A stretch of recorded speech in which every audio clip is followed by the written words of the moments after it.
निर्जला एकादशी. श्रीकृष्ण म्हणाले की, हे धर्मराजा, आता तुला निर्जला एकादशीचे महात्म्य सांगतो, ते नीट चिंत देऊन ऐक. एकदा व्यासमुनी हस्तिनापुरी भीमसेनाकडे आले.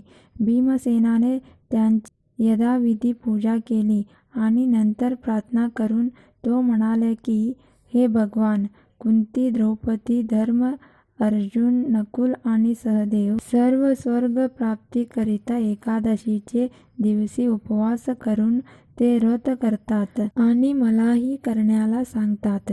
पण माझ्या पोटातील अग्नी अत्यंत प्रदीप्त असल्यामुळे माझ्या हातून उपवास होत नाही.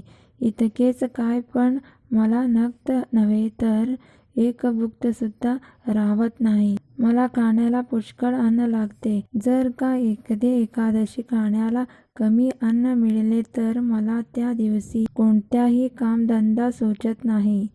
त्याकरिता कृपा करून स्वर्गप्राप्तीचे दुसरे एखादे व्रत असले तर मला सांगा. भीमाचे ते भाषण ऐकून व्यास म्हणाले की, भीमा, 12 महिन्यात प्रत्येक पंधरवड्याला काहीही खाता काम नये. कदाचित या सर्व एकादशा जर कोणत्या हातून घडणार नाही तर त्याने निदान निर्जला एकादशी तरी केली पाहिजे.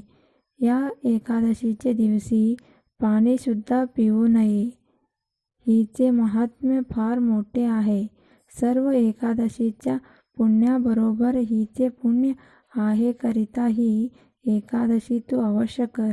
नंतर भीमाने निर्जला एकादशीने व्रत सामान्य एकादशी व्रतात सांगितल्याप्रमाणे विधियुक्त केले. श्रीकृष्ण म्हणाले की, हे धर्मराजा, जे कोणी हे या निर्जला एकादशीचे व्रत करतील व त्यांचे महात्म्य ऐकतील ते पुण्यवान होऊन अंती सद्गतीला जातील. ज्येष्ठ शुक्ल पक्षातील एकादशीला निर्जला एकादशी म्हणतात.